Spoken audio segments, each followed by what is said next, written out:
Bradley Holly does not get going. Everybody has to try and take avoiding maneuvers, someone even taking to the grass. And the front row just had a horrible start as Raymond Day also gets swamped. Boucher is going to go from fourth to first by the first turn. That is now Ozzie Milwain trying to take a little bit of a look. Oh, what a great move by Michael Broomhead.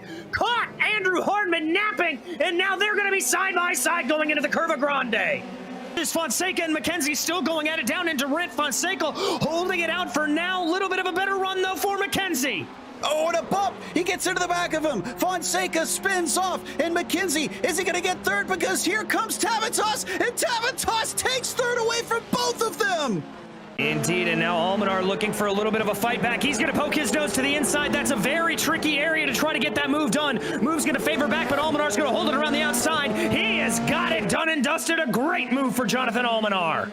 Allowing him to retain that sixth position for now, but once again, a better exit, and this time the over-under worked a treat for Corey Lotfula. He's going to get the inside, and this drag race up to 130R should go in his favor, depending on how brave Doug Bacchignone is. Let's see, and not brave enough is the answer. You heard that exasperation out of me, Joe. A bad push there. Catches it, taps from behind, completely sideways. Massive opposite lock, and he keeps it pointed the right way. Great job, Byron McDonald. This is it. Big draft. Almost middle of the road there for Topi Kortanimi. Up the inside goes Togo Hisada. He has to get on the brakes, though. They're side by side through 130R. This is the battle for the win on the final lap here. Kortanimi stays defensive, coming into the Casio triangle. Squeezing him. Karthik Pai cannot do much here except break his late as he dares, which he tries and keeps an overlap into the left-hander around the right-hander. He's got the outside. That tends to see better momentum, and it does this time. But now he's on the long way around from multiple corners and just gets fed out to the outside of the track. It is not there for Karthik Pai, and he finally gives up the ghost. Defensive move out of Mark Kalin denies him for now, but he goes a little wide at the apex. Does indeed. There you see the move from Jacques Boucher. He's going to try to take it out into that little kink now, but he's going to have to go the long way around Cascades. It's not going to work out, but that's going to open up the door to Bradley Holly. There he goes on through up into the podium position.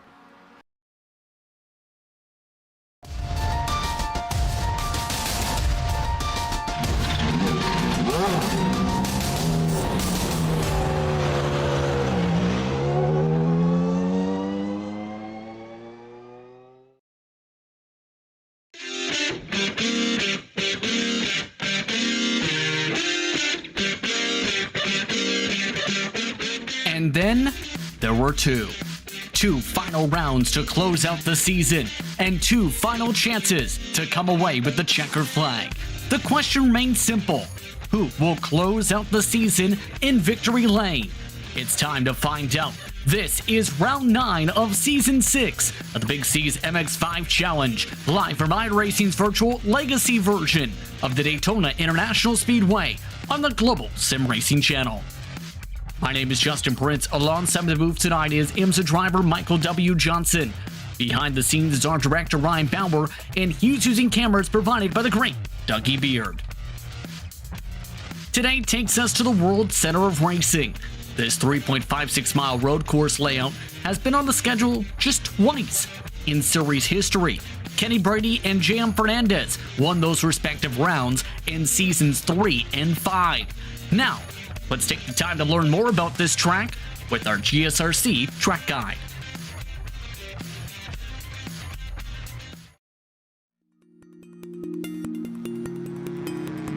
Welcome to the Daytona International Speedway. While many oval fans associate this Central Florida track with mainly NASCAR, the road course has gained just as much worldwide fame thanks to it hosting motorcycles and sports cars for decades. In fact, the flagship road race, the 24 Hours of Daytona, has become a major draw for drivers of all disciplines, many eager to have a go at endurance racing. The stats make this place sound relatively simple, with 12 corners on the regular road circuit and 14 on the NASCAR version, both spread amongst 3.5 miles. Indeed, a majority of the lap is spent on the oval portion, where you fly along the notoriously steep banking. But it's easy to underestimate the challenge presented to the drivers. The infield portion begins with the scary kinked entry of Turn 1. Not only is it the fastest part of the track, but the transition from the banking to the flat tends to upset the car as you slow it down. There's also the bus stop chicane on the backstretch. Added in the 80s, this is a tricky piece of circuit that punishes a poor exit severely, with it leading back into the latter half of the oval. As you'd expect, the long periods on throttle mean that drafting tends to play a factor in the racing. It also means passing isn't usually too great of an issue if you have the pace to catch someone. The more difficult thing is managing to gap your opponent so that they don't ride in your slipstream once you get by. With half a century of endurance racing collected among these walls, it's not unfair to say that road racers have just as much claim to call Daytona home. Fans who come to watch certainly won't be disappointed by the high speeds and fantastic thrills it invariably provides each year.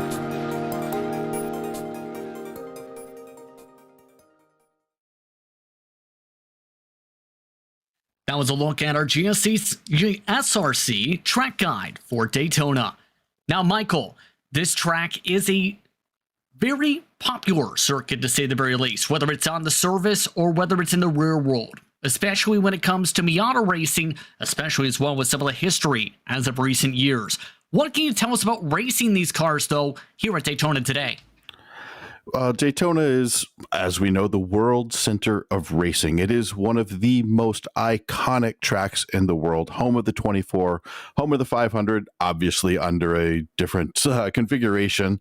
But right now we're looking at the road circuit. These Miatas are going to have a tough time because this is, as you mentioned, the older scan. It is very bumpy, and all 12 turns, depending how you count the turns over the roughly 3.5 miles, they're going to be interesting. I think we're going to see a lot of passing action going into turn 1, which is not unusual. Going into the International Horseshoe is going to be another great spot for passing, as well as the Horseshoe as you come out of the kink. Now, the bus stop, that's the question. Is there going to be a pass opportunity going in there? Can you hold on to it and make that run coming out of the bus stop and not get passed from the draft coming back around to the start-finish line? It's going to be kind of a game of chess for these guys as they work their way through this course today. A lot to think about when it comes to that, Mark, but one thing is certain coming into this one. At this discussion with one of the main organizers for this series, Cam Eben, a big part of the Big C's MX-5 Challenge, and he told me one thing: the championship is clinched, because with 2 drops, based on those calculations, and with Brandon Hawken, of course, getting a 0 last time out as a result of his lap 1, turn 1 incident at Long Beach, Espez, with his 36-point advantage, is currently in that calculation window to have that championship secured, according to Cam Eben. Hawkins currently in second. Jordan Bachmeier did get a points penalty after his black flag, after the checkered flag. That dropped him 58 points back, and also out of mathematical range. Cam Eben himself is in 4th, and Anthony Burrows has quietly climbed up inside the top 3, entering the second to last round of the season. And for those watching for the first time with this series, why don't we talk about the race details, Michael? Because for some, there are some things to keep a note of. Well, of course, this is the penultimate round, round 9 of 10. This is a 40-minute race on this 3.5-mile circuit.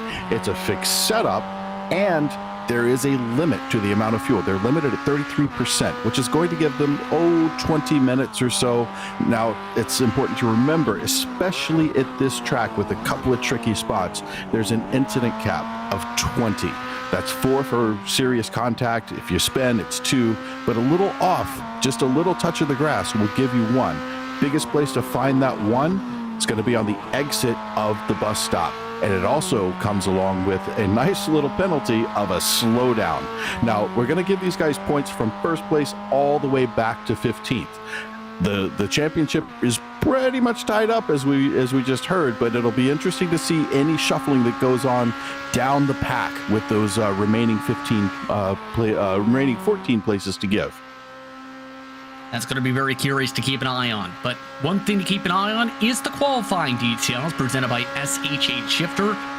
SHH shifter uses only the best commercial plastics to create high-quality 3D printed shifters you need to give it your all on the track. Their commitment to detail and durability ensures that you receive the perfect shifter. Find them on the web at shiftershh.com. The qualifying today is underway. 4 laps, 15 minutes solo qualifying. Strict scrutiny is on for our drivers, and as expected based on the simulations, trends, and Big C's trends, in Sim Day is iRacing Day, May 15th, 2021, worth noting, with the season starting last season's build. As well, it's 81 degrees Fahrenheit track temperature, 78 degrees air temp. That's 25 Celsius air temperature, 27 track temp. Qualifying currently sees Pablo Espas at the top of the board. Check that. Caleb Hydes now getting himself up towards that top and so forth. There's a lot of shuffling, let's put it that way, coming up with qualifying, with drivers like Thomas Schmidt putting up some times here, with some of them trying to get into a rhythm. That time by, Schmidt did not put in an official time. Yeah, these guys in practice right now are really trying to get that position. You do not want to be in a bad spot for lap 1, turn 1. It is a race killer.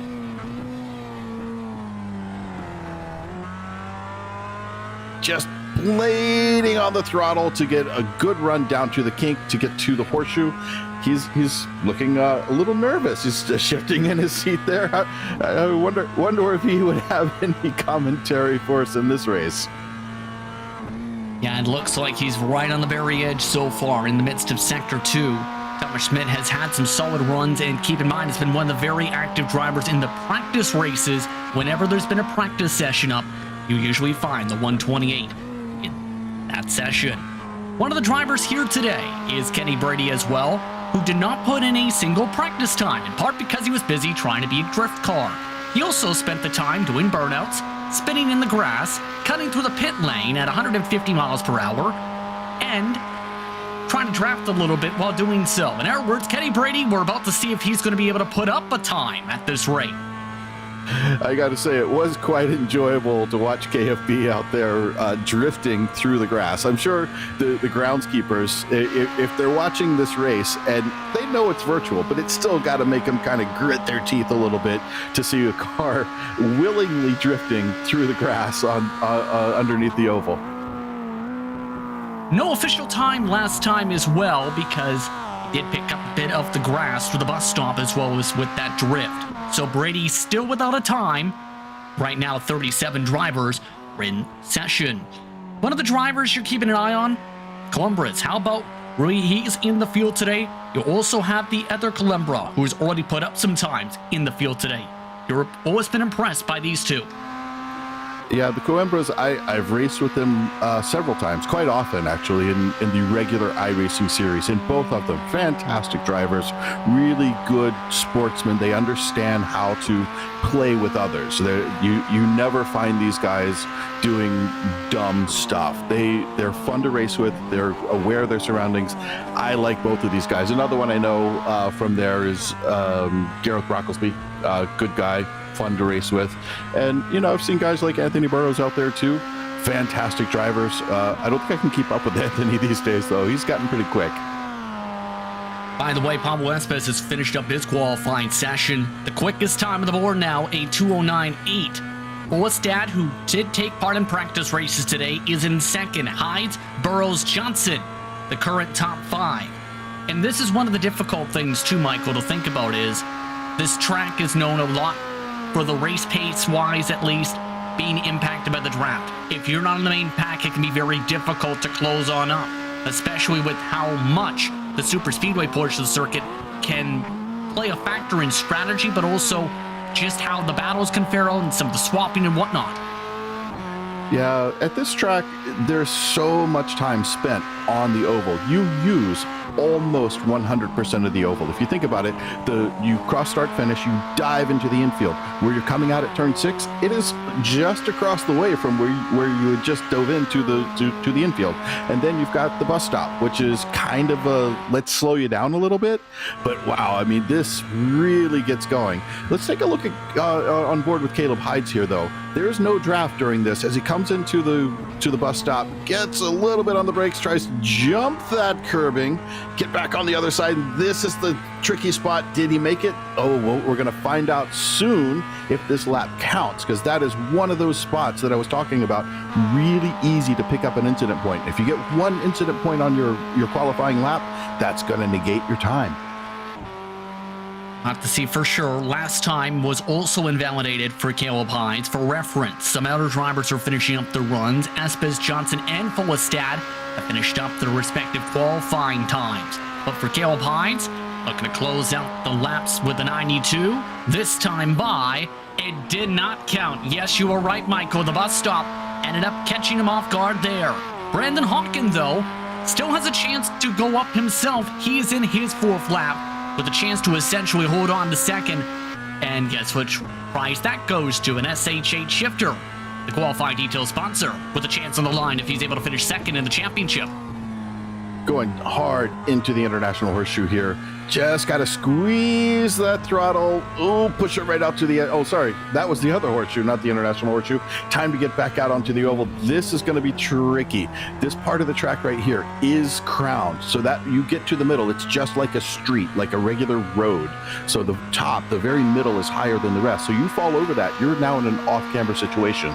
But if you can hold the speed and keep the rear end from coming out, it is a beautiful launch to put you up onto this 31-degree banked oval to get around to the bus stop as we watch him hugging that line, gently bringing the car out, avoiding any uphill that he possibly can, coming down the super stretch to get to his braking zone. As we watch him come in here, watch these brakes light up, the nose dips down into the first pit, coming around, gets car turned, a little bit of sideways. Is he gonna be able to make a good lap here?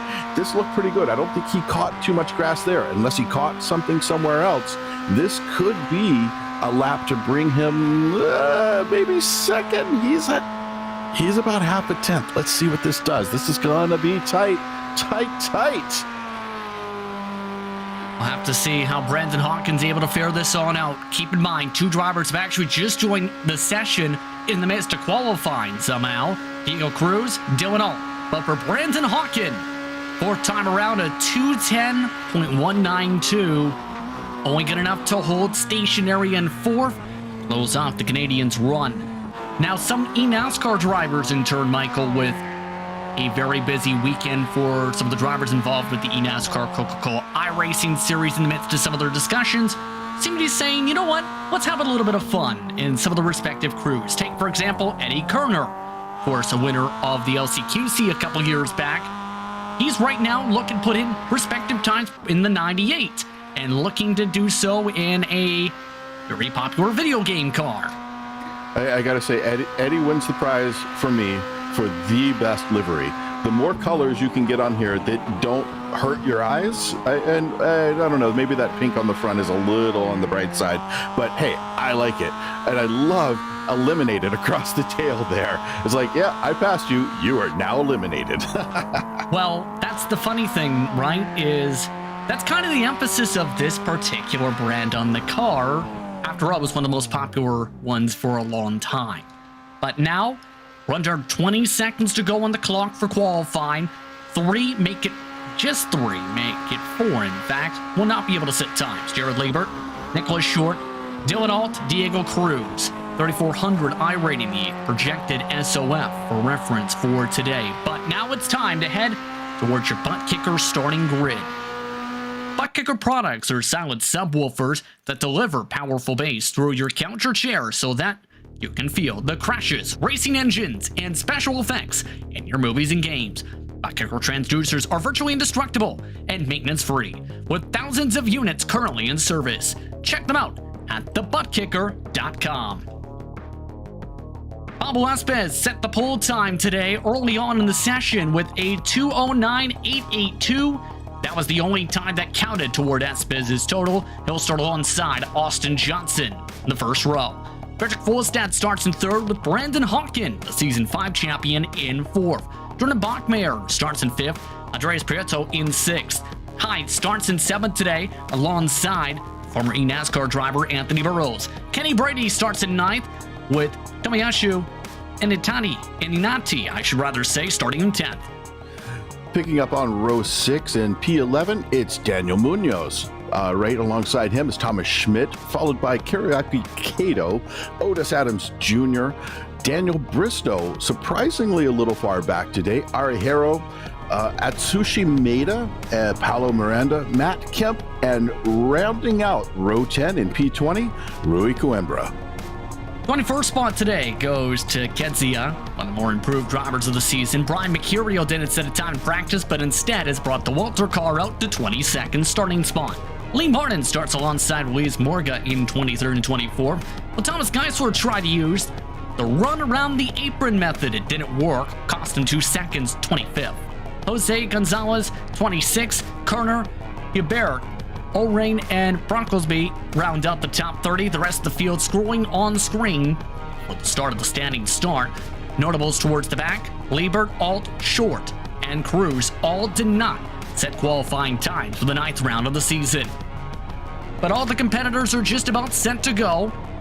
It's time to see how round 9 fares out for the Big C's MX-5 Challenge. The engines are revving, the drivers are set. The green flag is waving. We're off and away from the World Center of Racing as we're crashing. One driver didn't go. They're still slamming into the driver. More cars forced to dart around. Absolute calamity as Bachmayer missed and jumped off the block. The 15 causes chaos as they battle for the lead. Johnson takes the move on the outside of Espes to start this first part of the track. Johnson followed by Folestad, not too far behind, and Brandon Hawken in that black and yellow car that we're so familiar with, making a good move through the International Horseshoe. Double horseshoe as well, more stack-ups. That was an error turnaround. Yes, it's not good for Thomas Schmidt. Several drivers scattered in the midst of the infield as well. That is Yananti as well as Caleb Hines and company, all affected with impact in damage. Here's a look now at Thomas Schmidt back to 22nd, Michael, from that hit. Thomas having to saw a little bit at the wheel, trying to stay in traffic and kind of keep out of trouble here. There is a lot of contact today. This track, as I've mentioned before in other broadcasts, this track just brings contact. Every time I've raced here, I don't think I've gotten away with anything less than about 6 to 8 incident points, and I don't know that anybody's going to get away with anything less than that today at all. And the draft train already starting to form up. The top 13 have broken away from Eddie Kerner on back on the racetrack, and some of the battles already are side by side. It's to that second grouping. Up in the first grouping, though, it's 3 wide. Kenny Brady says, you know what? Let's go for the race lead nearly. Brady up to 3rd, now wants 2nd. Andres Prieto is already up to 2nd himself as Johnson pulls away by 5 car lengths. That's one of those moves you can make in a simulator. I don't know if I would do that in real life, but in the simulator, oh, it's okay because nobody's going to actually get hurt. That was quite a ballsy move from him to get in there and try to make up that position, but hey, it worked for him. For the race lead, Prieto getting a bump. One driver slowing on down, it appears, up there. Yes, indeed, with the checkups. Austin Johnson gets caught off guard with the draft. Here comes Anthony Burrows up the middle. Brady cuts underneath the yellow line, 4 wide. That's not going to work. Fullest down to the wall. Oh, more contact pushing him to the outside and a little argy-bargy on the inside. Oh, this, I'm telling you, this is going to be an absolute boxing match for the next, however long we have, 35 minutes here. One car hard across the track again now. That appears to be Daniel Munoz, who just nearly took 5 cars with them. Munoz is already off to the pit lane as well. Absolute craziness as the race leaders calm down. More contact. Thomas Schmidt has been hit. Let's take a look at the replay here. As they come in, trying to come through turn 2, just getting a little bit too tight here. Oh, sending it up around the outside, catches just the tail end, and barely threads the needle to come through there. That just barely missed Hawken and Espes, who are side by side, by the way. As mentioned, Thomas Schmidt also had contact. That was one of the Calembras in the midst of the 20s. But we are still settling back on down for now. Kenny Brady is in the race lead. But here's the thing, as we talked about a bit, the draft impact is huge. How huge? How about 5 to 10 miles per hour difference down the straightaways today? And in these cars, 5 to 10 miles per hour is like hitting the hyperspace button. You really pick up a lot of speed on these just by sitting in the draft and working these draft trains. It's not just the tail cars that get it, because you're going to watch these guys get up here. Right now, you're going to see them do a little bump draft, try to catch up to Kenny Brady, because Kenny is pulling out a little bit of a gap, but Andres and Austin Johnson behind him are going to try to get up there. They're not going to bump so much on the oval, but as soon as it starts to flatten out a little bit, even get onto the tri-oval portion, it's time to get those little bumps. As we watch, moving up around the outside, looks like Anthony Burrow is going to try to take the high line into turn 1. Prieto also drives around Kenny Brady. Prieto gets the lead lap. Now, Burrow's trying a little higher arc to get back in line. The top 5 single file for the corner. First side-by-side, Danny Bristow, Pablo Espez. As Bristow nearly goes wide, 11 cars are in the midst of this lead pack, by the way. Start of lap 3. This grouping stretching as far back realistically to Matt Kemp. Ethan O-Ring, Eddie Kerner and company are trying to find a way to catch up to this grouping, keep in mind. That's the grouping that's about 12 on back that are closing in within a second as a result of some of these checkups. Yeah, these guys are still going at it a little bit harder, right? They need to settle down. It is time to settle down. As we look at Eddie Kerner working his way up to P13 now. A little wide on the outside, trying to make his way. Did he just pull a pass going around the outside of the horseshoe? That's awesome. Yes, but one driver that's not happy from that, right behind that move, Ari Harlow got hit from a dive from Nicholas Short. Harlow was shuffled to the back end of the choo-choo train as a result of the BRT machine. So tempers are flaring, and some drivers already said over the radio, sorry is not enough with how this is going. Yeah, sorry is not enough. Was that actual contact, or was that maybe a little net code? It was close. It was hard to see for sure there. And still sent him off the line. Yep, still pushed him out, and it's tough. I mean, when you watch guys like Nick Short, Nick is a really good driver. I've seen him out there before in the wild. He knows what he's doing. I've raced with him a lot in the Jettas, and he is a smart driver. That's a surprising mistake to see from someone at his level. Meanwhile, in Walter's world, Anthony Burrows is trying to go for the race lead. Driving to the outside, coming through NASCAR 4. Andres Prieto getting driven alongside now with Brady giving the shot to the back end this time of Anthony Burrows. Nicholas Short, black flag for avoidable contact for the incident just seen on replay. But for Anthony Burrows, he leads with the lights turning on. The track is bright with under 34 minutes to go. Things are getting electric, let's put it that way. 2x2 for the corner entry. Oh, that's a tough place to go 2x2. You can get away with it, but it was the push from Kenny Brady that really sent Anthony Burrows up front. Oh, we got trouble again. One more car from the lead pack has spun around. It is Mieta who got looped around. One car, Nicholas Short, who still has to serve the black flag, is also in the wall. To the grass goes the 193, but more trouble in the lead pack. Taking a look at the replay here as they cross start-finish, trying to get just the right braking point. This is the trickiest bit, finding that exact point you want to brake. Coming into the corner, oh, so hot, and a slow mover up front, and then, oh, catches him. Oh, that's going to really mess up Nick's day. Nicholas Short, significant damage. Believe Short was amongst those, absolutely. Here's the look from Kerner.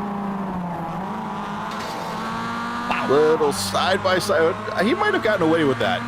It could have been mirrors, maybe mirror touching, but that was a really tight thread right there.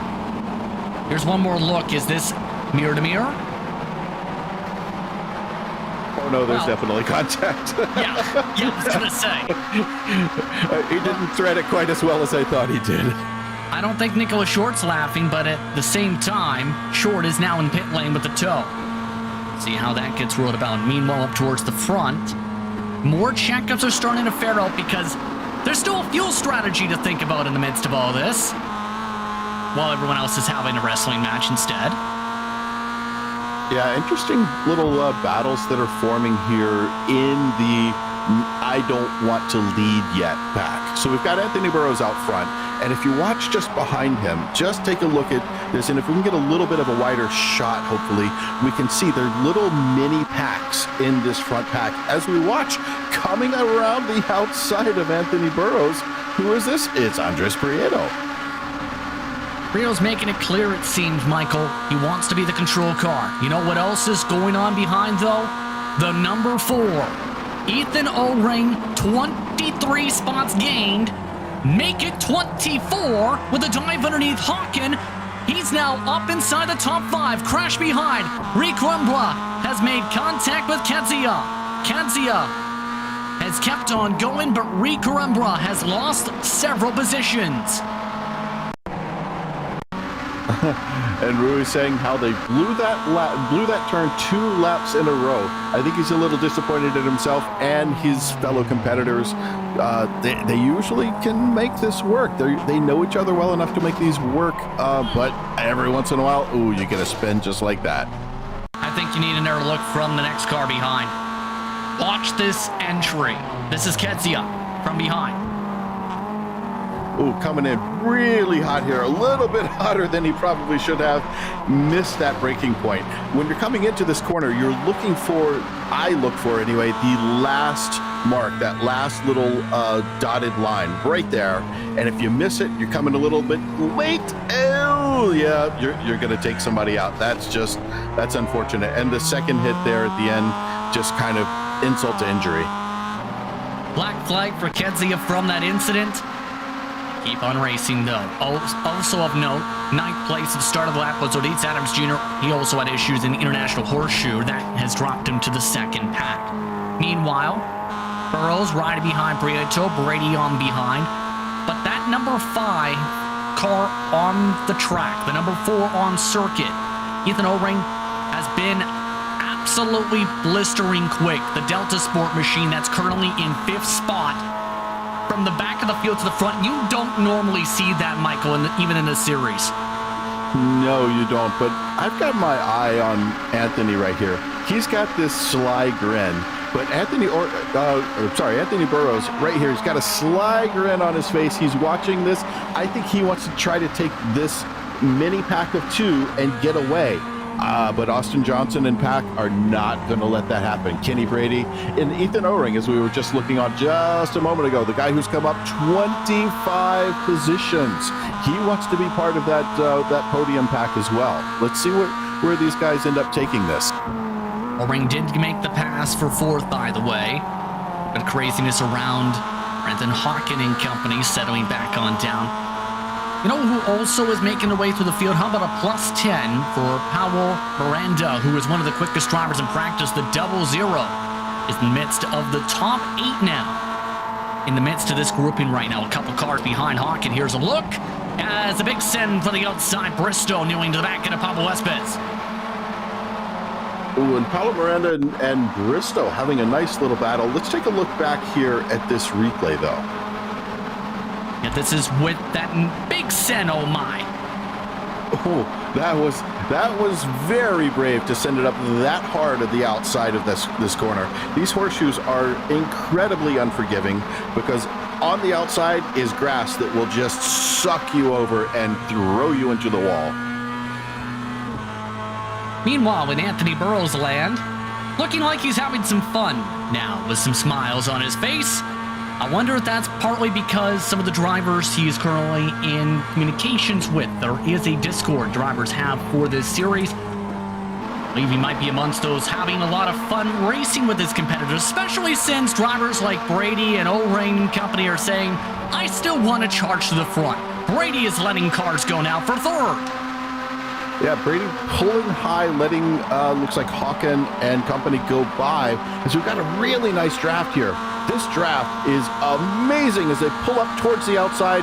Is Brady going to follow him? We've got Paulo Espez, the fuel master, trying to sit back into this big checkup as we come up to the start-finish line. Oh, Austin Johnson running around the outside. That was a pretty good move. Let's see how this plays out into turn 1. Staying up high, going around. Is he going to take the lead? Oh, it's going to be tight. I'm thinking he's going to fall into 3rd, probably P3 as he comes through into turn 2A and B. Meanwhile, a new race leader at the stripe, a new race leader in turn still for the International Horseshoe. Ethan O-Ring from the back to the front. The Philadelphia, Pennsylvania-based go-kart racer is now your race leader in the best drive we've ever seen. 6 laps completed from 29th starting spot to the lead. How do you even manage that? Well, I think a little bit of that has got to be luck. He got into the right positions, and he was able to get right around the outside. And, you know, maybe a little bit of doing it for Dale, possibly. I don't know. Could be. Maybe. But this is still absolutely incredible drive, either way. Meanwhile, behind, Prieto seems to be starting to slip around a little bit with the fuel window opening above this lap. Yeah, we're looking at Prieto right here in the 23 car from onboard Austin Johnson. I think they're going to be comfortable sitting here. Now, these guys have got to be careful. iRacing does not allow you to look drive. at that! Oh, does not allow you to do exactly that on the high bank. On the tri-oval and on the flat part, it's fine. But if you go underneath that yellow line on the high bank, that is not allowed. Let's see what the stewards here say about it. They may be allowing it, but as far as iRacing is concerned, you cannot go down there. What a bold move, I will say, regardless. Will Ethan O-Ring go for the bump? Yes, he will. So the Delta Sport machine going for the bump, draft instead. The point where you see a bit of the inside of the car. Apologies there. To the outside, meanwhile, comes Burrows and Brady.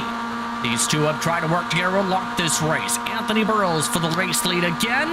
O-Ring nearly turns Brady as they squeeze each other down the front stretch. 12 estimated laps to go. O-Ring makes it 3 wide again. 3 wide going into turn 1. Oh, and it looks like Prieto's going to come back on the inside. A little better on the braking, but at least they're communicating. Kenny Brady is saying, hey, 3 wide, guys, 3 wide, letting everybody know we are 3 wide. This is a very dangerous situation. Especially since Danny Bristow took Brady 3 wide from 5 car lengths back, entering the in and out.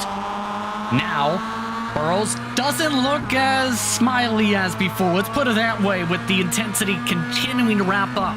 Of note, Kezia has just come down to the pit lane. Remember, Kezia had that black flag to still serve. The rest of the drivers have not made scheduled stops yet, with the window slowly opening back up and starting to open up for the scheduled pit stop. So watching from the 62 car here, he's still in a good position. He was leading for a while. Okay, now let's pull back. Let's do some lifting coast because we've got such an advantage with the draft here. Making a nice slingshot as he comes out onto the oval. Now he's going to sit right into the hole that's being made in the air by O-Ring in front of him, Prieto in front of him. This is a nice place for him to be. He doesn't need to push it just yet. He's only about 2.5 tenths behind him. This is exactly where he wants to be right now. For the race lead again. O-Ring to the inside, side by side for the point again. Prieto backs it up. Prieto goes for the sharper entry to the bus stop, but the number 4 is back up to the point. Somebody's going to have to start making some moves, though, is the big thing. Who will be that driver who makes that move to the lane? Has another black flag just been given? This time to the number 2, Odise Adams Jr. That was with contact with the number 15 car earlier on in this respective race. That was Jordan Buckmeyer. Now watch as this train starts to work again. They're trying to go around the outside of him. We had O-Ring up over a second when he was coming out of the bus stop, but the draft just killed him. It was an okay exit. It was still pretty good. He was still up on time, but this train just came around the outside as we go 2 by 2 by 2 going into turn 1. How about 3 wide to the back of the grouping, though? 2 passes made in 1 corner by Miranda. They straighten back out, still side by side, Johnson and Bristow. Daniel Bristow now up to 4th. That's a plus 11 now for the number 12. Yeah, these guys seem to be settling down. This front pack that runs back 1 to 10, 12 cars, they are holding on. They're trying to just jockey for position, and then they're going to fight it out after they go through their pit stop rotation. Bad news for fans of eNASCAR competition. Dylan Alt has just been involved in a major incident that has sent him to the pit lane via tow. It was running 17th, one of the first starts for him in this series. Had That's the student driver paint, but a big draft came from Elise Morga from behind. Both drivers are now out of the race from this. Oh, that's a tough hit. And that's finding your break point and not knowing the person you're racing with.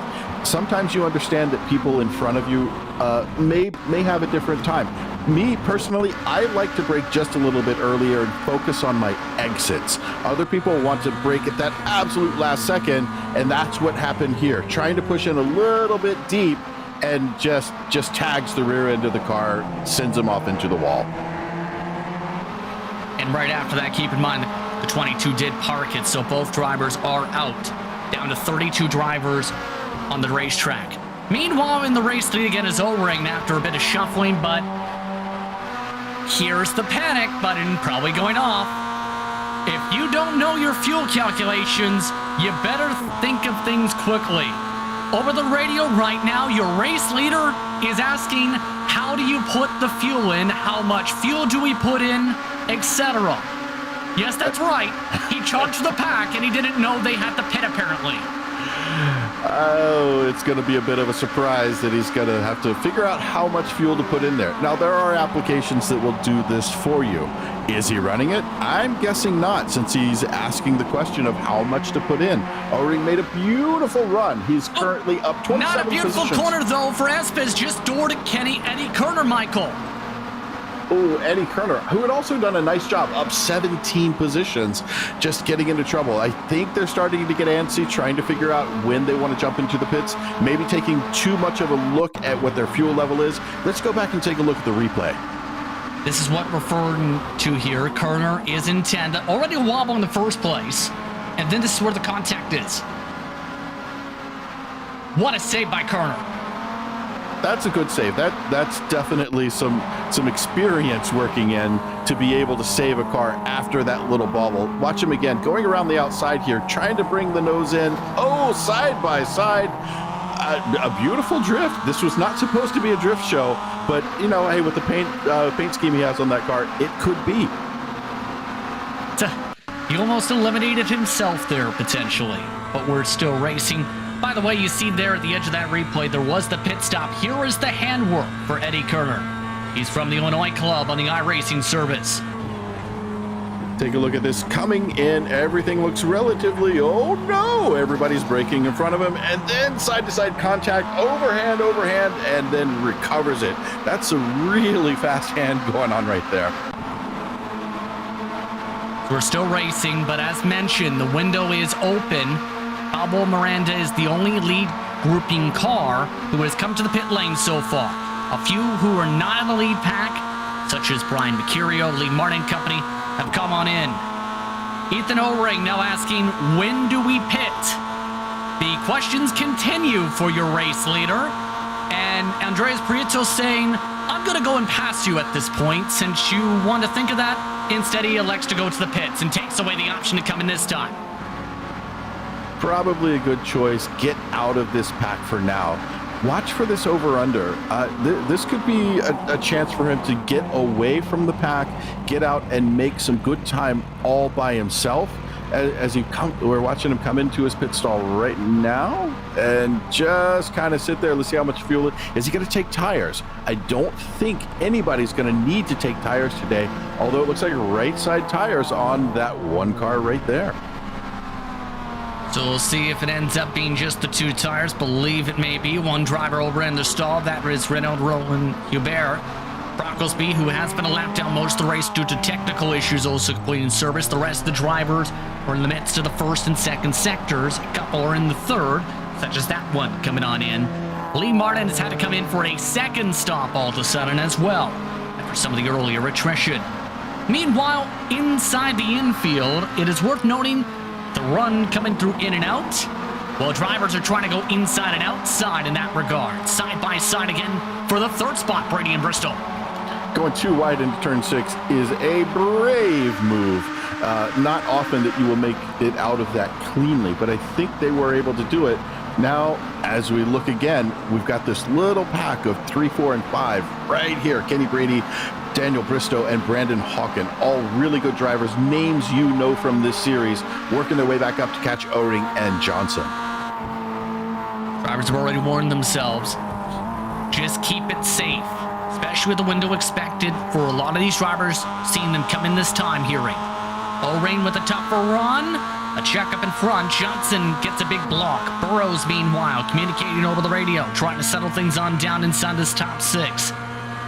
Expect the peel in right here. 8 estimated laps to go. This would be the 11th completed lap. Burrows trying to jump the line for the pit entry. Keep an eye on these brakes, though. Here comes the cut.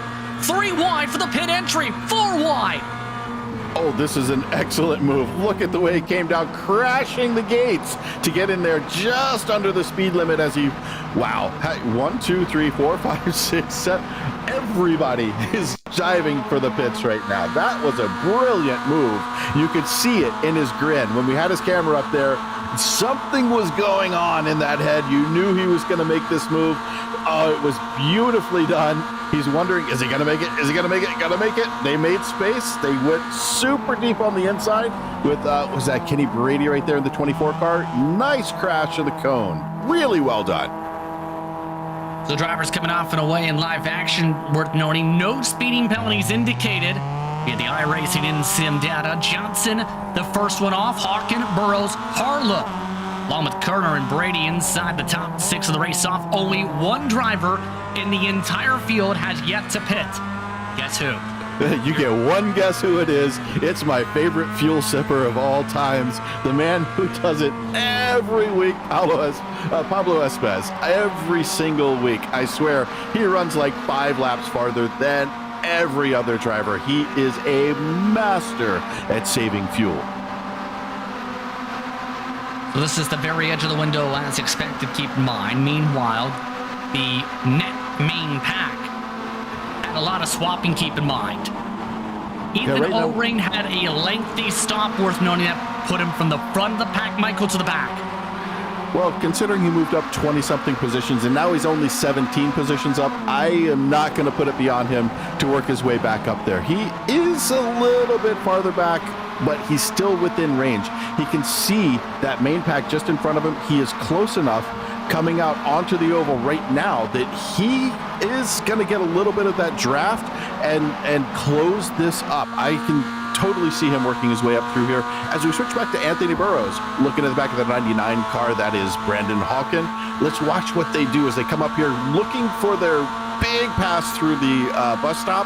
Anthony has had some amazing exits on the bus stop here as we see one car running up the inside. Which one is that? That is the 23 car of Andres Prieto. For the race lead, though, Hawken got the better run to the bus stop. Johnson with the bad run, Hawken to the point. Here comes Prieto now side by side through NASCAR 3 and 4. But here comes the big question. Where will Pablo Espez cycle with all of this as they battle side by side for the net lead group? Where will the 01 cycle? Pablo Espez in the first pit stall, getting his fuel, getting his tires, possibly. I know he's getting fuel as he starts to pull out with the main pack coming up behind him. Oh, this is going to be interesting to see where he pulls out into this. Try to not hit this wall. Now, this is the older version, so he's able to go to speed sooner. Right here is the spot where the current scan of this track allows you to go in. But look at this. Look at this gap he's got here. This is 2.8 seconds, and they're calling for, we got to get Pablo. Good luck, guys. Good luck. 3 seconds is the difference. Will everyone try and work together long enough to get there? They have 12 minutes and 22 seconds to do so. Brady is the main driver leading that second pack. Of note, Ethan O-Ring, who had led several laps before the pit stops, has lost the draft, nearly 2-3 seconds behind, but he is trying to charge back in the infield. Live gap you see is 3 seconds near exact. Yeah, that is Kenny Brady looking up to our current leader. But what about O-Ring? O-Ring's still got a chance. He's only 1.5 seconds off. He's still within range, especially with the cars spread out as wide as they are. I think he can make his way up here. You can just see him at the tip. Like if you're looking at the very top of your screen, you can see him back there. He's close enough. And this little pack that we're looking at right now, they're making a giant hole for O-Ring to get through. O-Ring is closed up to under a quarter second, trying to come in here. He's made his way back up here. O-Ring, look for him to get closer to the top. He's up 18 positions from the start. He's not done yet. He is absolutely not done yet. Keep in mind, he might have some help here, not only from Garrett Brocklesby, but also Andreas Prieto. If you may have noticed in the midst of that last shot, he'll end up losing a lot of speed. It was stuck in third gear for the number 23. That cost the 23 the lead group. Speaking of the group, it's 2.9 seconds between first and second now. They are not closing up as much as they want to. I think there's still a little bit of argy-bargy going on. They're trying to jostle for positions. It's not time to fight yet, guys. You've got plenty of time left in this race. We got about 10 and a half minutes left. Take your time, work together, catch up to him. Pablo is just going to walk away from you guys if you keep on doing this. Look at the intervals, too. About 3-4 tenths separating majority of the drivers inside this battle for second. There was the discussion of trying to swap draft between Brady and Hawken the last time around through NASCAR 1 and 2, hence why you seen the move before the bus stop. Here's the look back from Anthony Burrows. Starting those discussions to see, can they close up that big margin? Last time by, again, only picked up about 3 tenths, Michael. Yeah, Anthony Burrows right here. A little bit of a lift as he came up to the braking zone for the horseshoe. He doesn't want to make that run yet. He's going to wait for the oval to try to push his way around the outside. I think he's going to get around the number 12 car here of Daniel Bristow and try to slip in behind Brandon Hawken. And my guess, he's going to make the run on Kenny Brady as they come out of the bus stop. Here's the look from the back end of the points leader. Abreu clinched the title entering today. Pablo Esparza under 10 minutes to go, looking for what would be a season-high 4th victory of the campaign if he can try and hold on to this deficit from the other drivers trying to close in. The tough part is, in the drafting sections, that's where they're going to catch up. 3 tenths picked up this time. Watching Kenny Brady lead that peloton, trying to catch the runner. As we're used to seeing, Pablo Esparza is out there trying to make his way, and we've got a little bit of a bump draft on this 31-degree banking. That's dangerous in these cars. They want to come around if you do it a little bit too hard. You've got to be really good. You must know that driver in front of you to be able to handle that little bump draft across the oval here. Brady has now become the commander-in-chief of this pack, ordering everyone to stay in line. Down to 2 seconds now, the gap. Calls have come back here, Pablo. Pablo is trying to stay as far out front as he can. This pack is not having it. That is the most collected I've seen them go through there. I don't think there was any contact from those 2, 4, 6, 8, 9 cars that are back there. These guys are trying to catch up, and they want to bring this battle to the very end for a classic Big C's finish. Bad news for those who are fans of that big mover in the 4.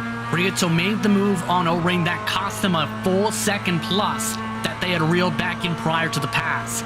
It's now 3 seconds between 10th and 11th. So essentially, 9 drivers trying to catch up to 1 car with an estimated 3.5 laps to go this time.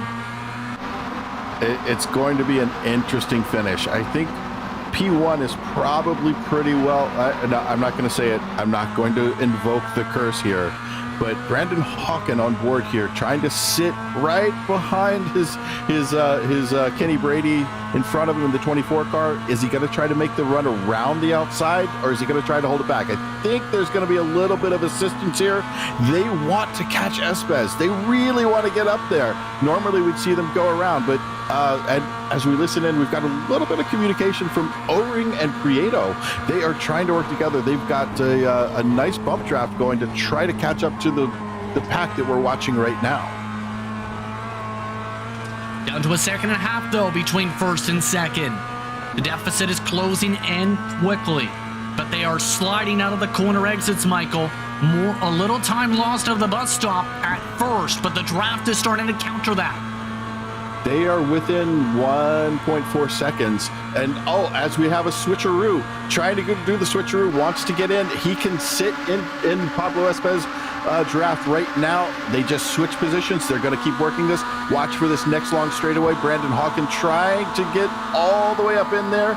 We're going to have some communication back and forth from these guys to get into this corner one. See, no side-by-side this time. They are right up back onto Espes. They have caught him. What a bit of work from these drivers. 1.2 seconds in the lap alone picked up. Daniel Bristow says it's go time. Under 3 estimated laps to go, Bristow has passed by Brady to move up into third. A big checkup coming out of the International Horseshoe. Back to single file for the rest of the infield, it seems. Looking on board with Bristow right here, looking up towards Brandon Hawken. Brandon might be trying to attach himself to Espes and take off as just a pairing. This is an interesting little development here. We know Espes has the speed. He's got the ability to do this, and Brandon Hawken is not a name that you are confused to hear up at the front end of the pack. He's up here a lot. Right now, we're looking at a gap only about 3.5 tenths. 3.5 tenths is not a lot at this track. Can he get up under there? Are Espes and Hawken going to work together to pull away from the remainder of Bristow on back? Will that be the case? Will Hawken try the move? Yes, Hawken will. To the outside, coming towards the bus stop. Side by side, Hawken with the pass. The SRC Movado Corsa machine is now the race leader for the first time today. Espes shuffle back to second. No other major moves in the midst of the pack. Now, how does the front stretch fare out? Expecting 2 to go this time by under 5 minutes on the clock. Knowing Espes and how he races, I'm guessing he put as little fuel as he possibly could in the car, and now he needs to hold on a little bit. But now he's going to get that run down the hill, try to get a little bit extra speed with the help of gravity as much as it can help it. Looking around to the outside as they come towards the start finish, just noses ahead. We're going to go 2 by 2 by 2 into turn 1 again. Technically, now it's nearly 3 by 1 for the first 4 spots. Brady forced to check up. Hawken hugs the bottom. Espes hugs the middle line. Bristow with the drive off the corner. Now it's 2 by 2 for second on back. Hawken plays the lanes. Estimated 2 laps to go. About 4 minutes left in the race right now. We've got Hawken in the lead. No trouble. We got a spin in the International Horseshoe. Harlow with the major dive. Gone to the door of Kenny Brady. From 7 car lengths back, a major slide, and Ari Harlow is out of the lead pack. Ari Harlow had just gotten the fastest lap of the race. Watch as he comes up the inside here. Bad spot. Right into Kenny Brady in that Fortnite car. That's got to be a heartbreaker for Kenny as, wow, we look at Harlow around backwards right now. Near immediate, by the way. The penalty for the black flag on that one for avoidable contact. Here's the look with what Brady saw from the back end. Coming up quick on the inside there. That was just a little bit too overzealous trying to make that corner. There was no way he was going to make that. Black flag is the right call. But for the other drivers, coming up to 3 minutes now on the clock. Bristow with a major bobble coming out of NASCAR 2. Trying to use that banking similar to what we've seen in the last time. Espes electing to just draft off of Hawken. Espes pokes it around to the high side. Bristow shuffle back to third. Major backing up the corner for third on back though. Trying to build up the run for the onto the bus stop exit. And we see Espes getting a little bit wiggly on the tail end of that bus stop there, trying to stay in the draft. Let's look on board with Anthony Burrows right now, running down as we're loving it. This big smile every time we come to him. Espes pulls out, tries to go a little bit high. We're going to see if he gets the gravity to work him around the outside, or is he going to go for the side draft? Brandon Hawken trying to hold that inside low line. Anthony Burrows just sliding up into here. We're going to have, I don't know what to call this. Is this 5 wide at this point? This is getting crazy right now. Barney did wave the white flag in the last minute. Final lap of action expected up on the board. Under 2 minutes to go. 1 hit for Espes. Espes held on to it. Up to second goes Brady. Eddie Carter is now the race leader. Eddie Kerner 26 positions up. 26 positions up. He started all the way back in 27th position. Watching Paulo Espez on the replay here get stuck in the middle. Clowns to the left of me, jokers to the right. Stuck in the middle with you. Arlo has served the black flag, but the battle is on for the race lead with under 90 seconds to go. Kerner with a block on Kenny Brady. Ascend for Bristow. Side by side for the championship 1-2 drivers. Back to single file for the exit of the West Horseshoe. Off to the in and out for the final time. Down to 1 minute and 13 seconds. Oh, going too wide into turn 6, trying to get through here. Get that big slingshot. Look at the smile. He's smiling. He's got a plan. You can see it in his eyes. Tucking in behind Espez right now. Wants to make the run. He's gonna. I may try to make the first little bit here before he gets to the. Look at it. Little tap on the brake. We're checking up here. We're waiting to make that run as they come out of the bus stop. Bristow trying to run the middle of the track. Brady now ditching Kerner, backing up the corner. Espez with the run up to third. Bristow shuffled to fourth. 30 seconds to go on the clock, expecting the checkered here. Everybody's jockeying for position. They want to be in the exact spot. We watch Pablo Espez from third place. We're on board with Eddie Kerner. Watching, Kenny Brady trying to make it. We got 16 seconds left coming up to the line. Again, Barney is currently waving the white flag, but will he keep it waving or will they continue the 3 wide? They'll go the 3 wide. 5 seconds on the clock. Here comes the bumps. Here comes the bangs. Here comes the blocks. Kerner with the block. Kerner the slide. He's got disqualified. Checker flag. Who's got it? Espez has won it. Espez has won by 37/100ths of a second. It is nobody's surprise that Pablo Espez did well, but I think coming back from P5 at the beginning of the lap to the end right there and winning it by such a tiny margin, that is what we always expect from Big C's. These tight finishes, these crazy finishes, you never know what to expect, and it's always entertaining. Here's a look from Pablo Espez and his viewpoint. And keep in mind, Kerner clipped the grass, Michael, through the tri-oval. That put him over the limit. Oh, that's tough. Like I was saying before, you've got those 20 points. How do you work those 20? Do you use them at the beginning? Do you use them at the end? I like to save them for the end, but as we saw right there, just cost him the win. He had such a beautiful run. It was 26, 27 positions all the way up to the lead, but Pablo Espez, the man we expected to be there, he did it once again. A great run, 4 wide before the situation with Kerner. But it's still Pablo Espez who is the one who makes the line. Again, Kerner disappears from your right side of the screen, reaches the incident limit. And in the end, Espez in turn becomes the first car across the stripe to take the checkered flag. Quite a finish. This is no surprise. I love calling this series because every finish is as exciting as this one. Absolutely drama-filled, let's put it that way. But post-race coverage is coming up after this quick break. You're watching GSRC for coverage of the Big C's MX-5 Challenge. The minus 273 post-race show is up next.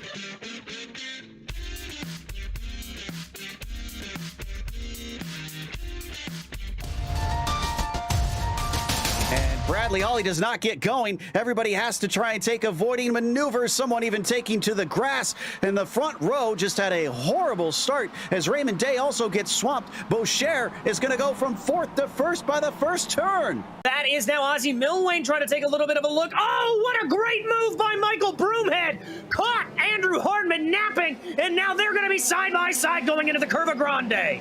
Is Fonseca and McKenzie still going at it down into Rint. Fonseca holding it out for now. A little bit of a better run, though, for McKenzie.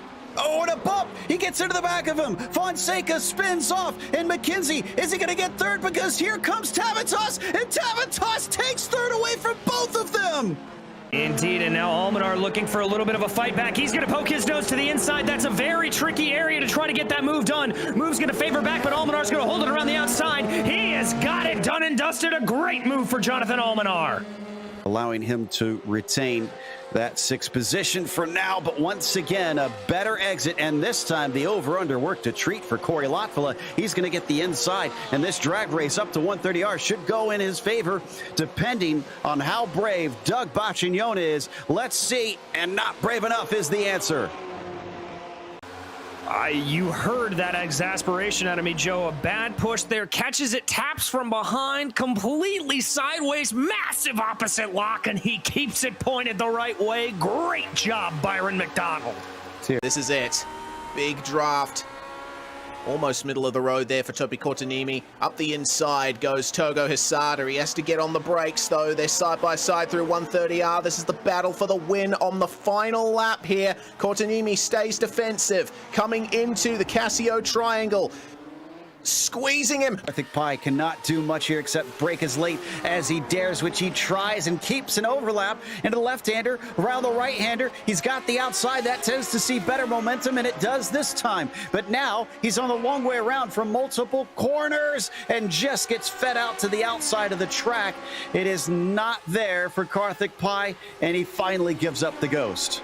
Defensive move out of Mark Kalin denies him for now, but he goes a little wide at the apex.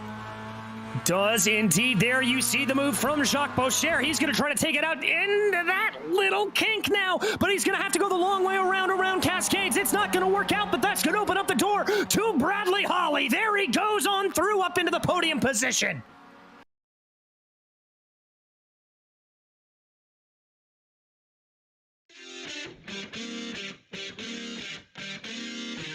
Welcome back to the virtual Daytona International Speedway for post-race coverage here on GSRC. That brings us straight into the -273 post-race show. Whether it's on the real track or the virtual track, 273 has one goal in mind: produce the best racing gloves to get the job done. With unmatched comfort, durability, and style, gloves will leave your old ones in the dust. Find out how they can help you by visiting -273.biz. Another incredible finish in the Big C's MX-5 Challenge. After one of the main drivers who charged their way to the pack, Eddie Kerner, hit the incident limit just less than 100 or so feet from the line, it's Espez who gets the victory over Daniel Bristow by 37/100ths of a second. Then it's Brandon Hawkin, Anthony Burrows, Kenny Brady, the top 5, Johnson, Miranda, Kemp, Prieto, O-ring the top 10. In P11, we've got Jordan Bachmeyer, followed by Jose Gonzalez. Rui Coimbra brings in 13th, followed by Thomas Geisler. Alan McCain working his way nicely up the field into P15. Nick Carty, Tomoyasu Enatani, followed by Hubert, Adams, and the other Coimbra, Paulo, in P20. 21st today goes the direction of Lee Martin. Diego Cruz, a late entry, finished in 22nd. 23rd, Ari Harlow, after getting a black flag for avoidable contact with 2 laps to go. Mira, Prem, and Dicio. Top 26. Cato nearly got a lap down at one point, but still recovered to 27. Kezia, after a big incident during the white flag lap, finished in 28th. Eddie Kerner, as a result of hitting the incident limit, 29th. Brockles B finished in 30th position today, Michael. 31st, we're looking at Brian Mercurio, followed by Thomas Schmidt, who had an unfortunate race, doing quite well for a while there, fell back to 32nd position. Luis Morga, followed by Dylan Alt. Nick Short got into a little bit of trouble and disconnected early on, or about midway through the race. Caleb Hides also 15 laps back. Munoz 16 laps. Fullestad 17, and I'm not even sure if Liebert took the green flag or not. He did not, unfortunately, today for him, but an incredible finish, let's put it that way. An incredible run, to say the very least. Let's look at how things broke down a little bit here, first of all, Michael, because this was a crazy run up to the checkered to lead things off. It was a crazy starting turn as well. Yeah, this finish was, I would say it's everything you expect from Big C's. It is always close. As we watch the checkered flag going right here, just nosing ahead. Look at that. There's not even a half a car length. And then second to third, I'm not sure who made I like just looking at this, you can't tell if third is Hawken or Burrows. It's one of the two, but which one is it? It was actually Hawken, but the gap is so minuscule, 4 thousandths of a second between Hawken and Burrows. It was that tight, to say the very least, today without the racing action. A lot of emotions you have to think in turn, Michael, for a lot of these drivers after today, knowing Espes essentially had clinched the title with the points over Brandon Hawken, and Espes in turn solidifies that with the victory. Brandon Hawken, meanwhile, he is standing by after this one. Brandon Hawken, 5/100 a second back in third position. Brandon, how are you feeling about this run? Another photo finish in the series. You end up finishing on the podium as a result. Man, that was a wild finish. Coming towards the end there. I know. Like everybody had different mindsets and how they would approach the race, and it was really difficult trying to manage track position versus not trying to get into trouble. So we'd be up at the front, then get shuffled back a bit, then come back up to the front, and that was just it was just like a stack of cards, I guess, getting shuffled throughout the entire race. And coming towards the end, the draft's quite a lot different now than it used to be. So it's pretty hard to predict or like what was going to happen coming down to the start finish line. But I don't know if any of us knew which position we wanted to be in there coming towards the end. And I thought I'd try and stick in the position I was in beginning the lap. And I know Pablo, he wanted to gain a couple positions. So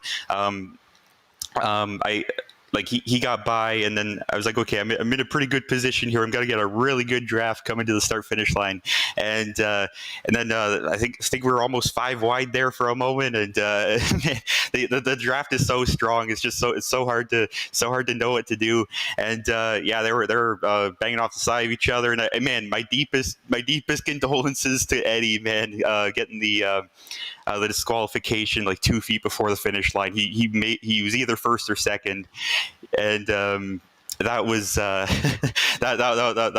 a heartbreaker for him. So, but man, that was some great racing from everybody.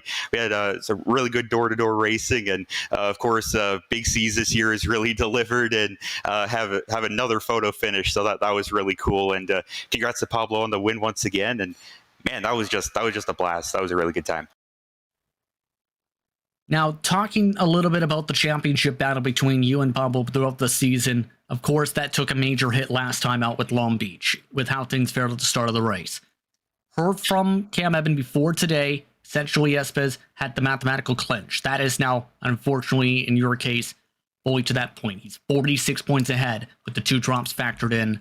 How would you describe that your championship run this season to try and defend your title?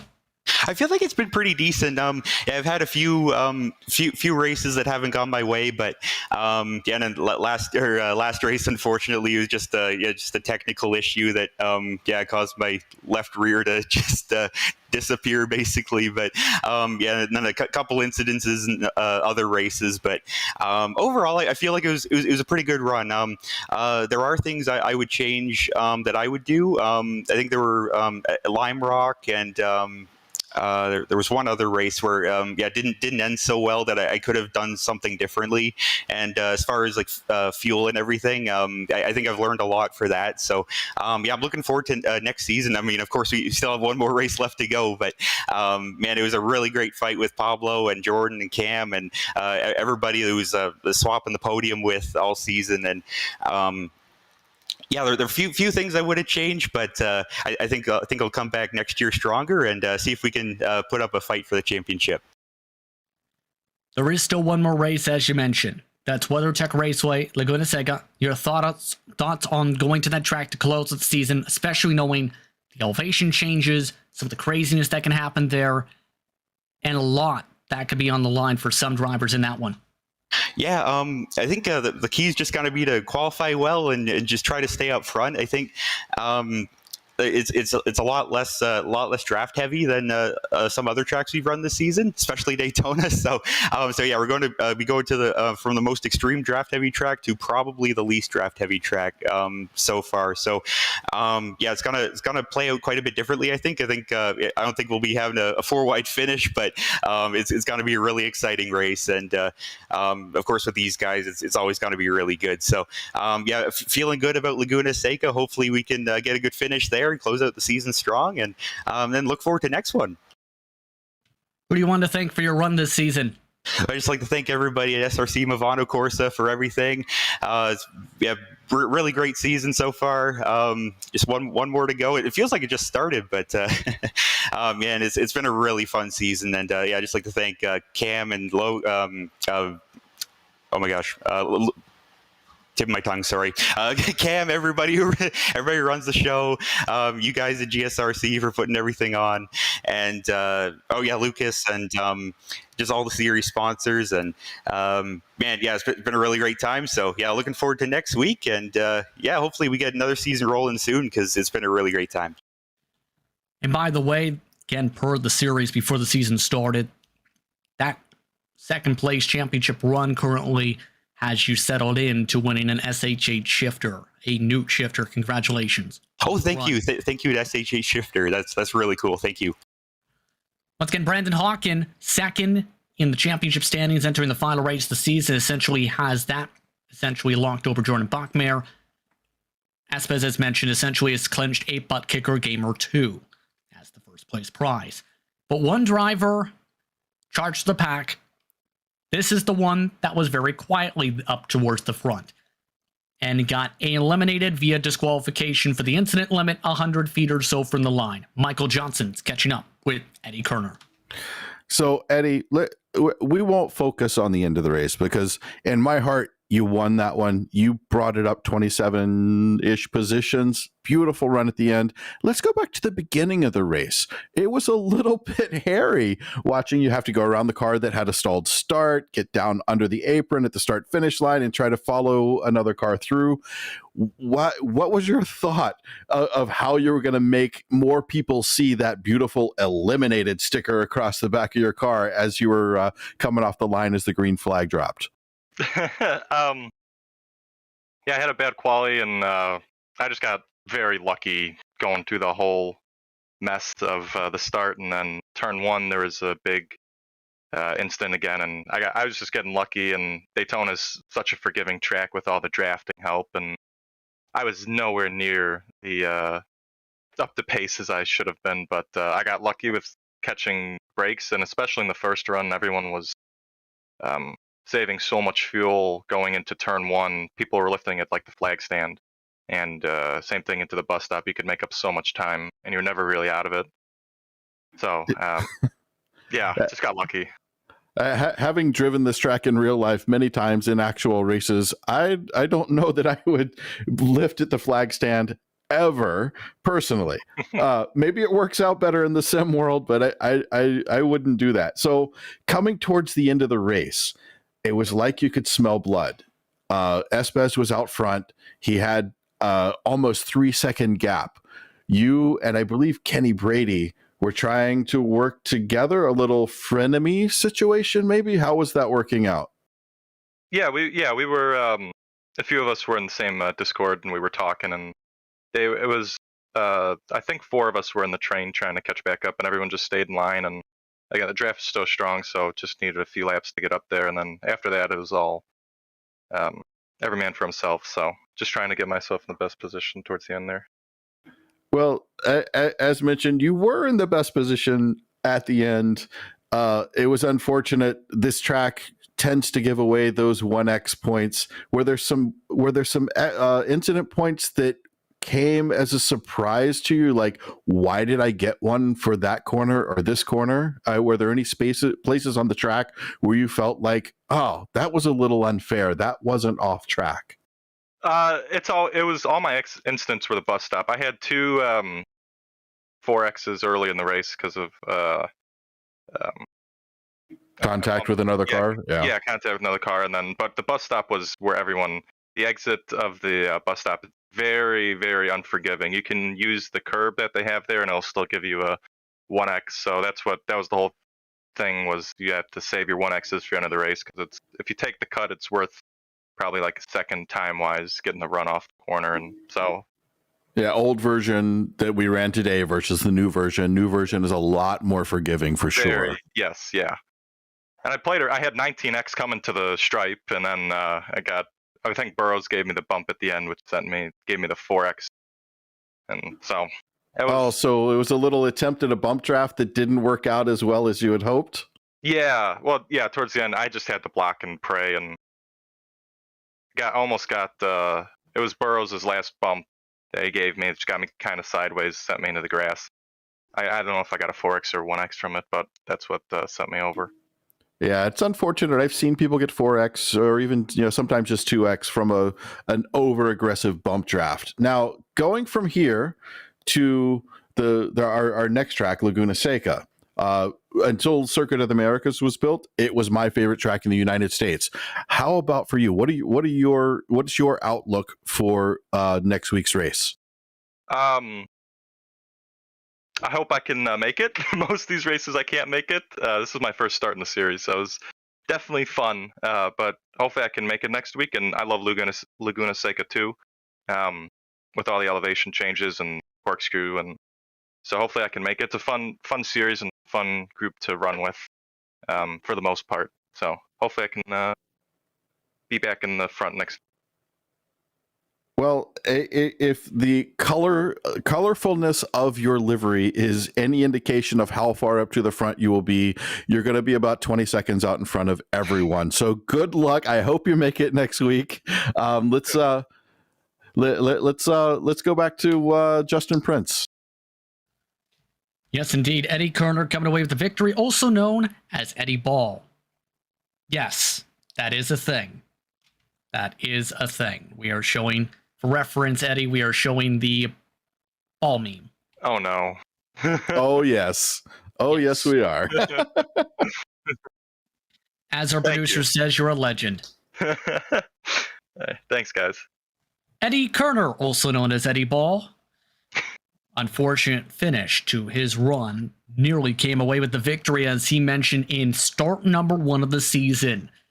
But Michael, first and second of the championship essentially clinched today, with a butt kicker game or two going the direction of Pablo Espez, a newt shifter from SHH Shifter per the prize pool totals from the start of the season going the direction of Brandon Hawken. Third is still up for grabs, though, for the final race. Well, third, that's going to be a set of racing gloves. I think minus 273 would be happy to be on the edge of their seat to watch that last race. I don't think it's going to be a lot different from this one as far as the way it plays out. We are so used to seeing these guys battle down to the last millimeter. As we were watching, there was between P3 and P4, 0.004 seconds at the end of the race. These guys make a tight race. It is always exciting.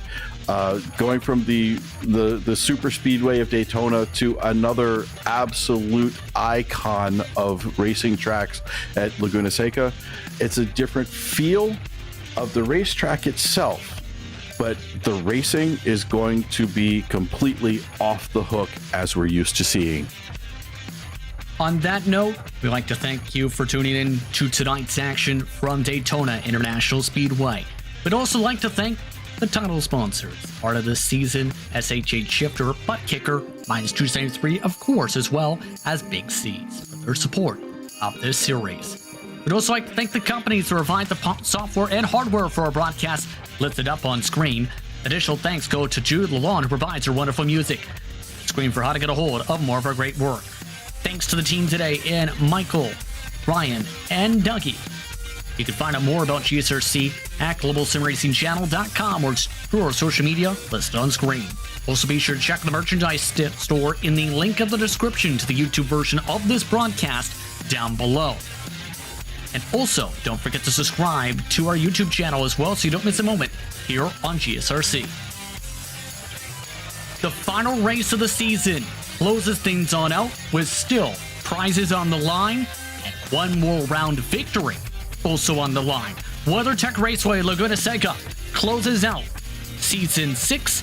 That coverage starts Sunday, January 16th at 4:30 p.m. Eastern Time here on GSRC. We also have upcoming races for other series listed on screen. Sure to check those out and mark them down on your calendar as well. Until next time, race clean, race hard, and we'll see you on the track.